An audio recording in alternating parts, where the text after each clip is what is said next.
Le 31 janvier, le Royaume-Uni quittera l'Union européenne. Mais quelles en seront les conséquences pour les citoyens britanniques et européens? Euronews se penche sur ce qui changera ou non du jour au lendemain avec le Brexit. Commençons par les passeports. Je suis un citoyen britannique et le mien est toujours Bordeaux, comme tout le monde dans l'Union européenne. Mais toute personne qui en demande un nouveau recevra le passeport bleu annoncé par le gouvernement britannique. Aux frontières, les citoyens britanniques continueront de prendre la file d'attente des pays membres de l'Union européenne au moins jusqu'au 31 décembre prochain. Mais une fois la période de transition terminée, ils devront sans doute se mettre dans la file des pays tiers. Et les retraités britanniques qui ont décidé d'aller vivre dans l'Union européenne, auront-ils toujours accès à des soins de santé? Dans le cas des retraités, ils auront vécu et travaillé au Royaume-Uni et auront payé leur sécurité sociale. Ils exportent donc leurs droits de pension lorsqu'ils partent. Ce que nous savons maintenant, c'est qu'avec l'accord de retrait, ces droits ont été garantis à vie, à condition que ces retraités soient enregistrés dans le système et qu'ils souhaitent y rester, ainsi que les personnes handicapées.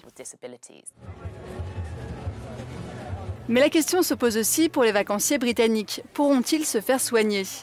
Eh bien oui, les titulaires d'une carte européenne d'assurance maladie pourront toujours accéder gratuitement aux soins de santé dans les pays de l'Union européenne et inversement.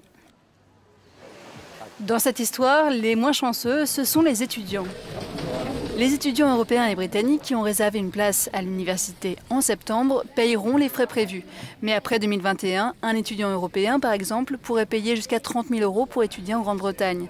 Ce sera la même chose pour les étudiants britanniques, même si les frais d'inscription sont 2 fois moins élevés dans les universités européennes. Et qu'en est-il de la mesure européenne visant à mettre fin aux frais d'itinérance? En 2020, l'itinérance restera gratuite, mais à partir du 1er janvier 2021, les utilisateurs de téléphones portables britanniques pourraient se voir facturer l'itinérance dans l'Union européenne et vice-versa.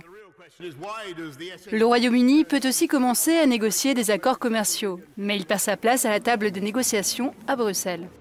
Le Royaume-Uni sera à peu près comme la Norvège cette année, ce qui signifie qu'il ne peut que faire du lobbying, qu'il ne peut que demander à l'Union européenne de modifier sa réglementation d'une certaine manière, mais en fin de compte, il ne pourra plus avoir un vrai poids sur les règles européennes.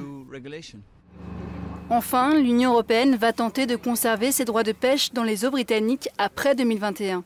Cette question devrait constituer un élément essentiel des négociations commerciales tout au long de l'année.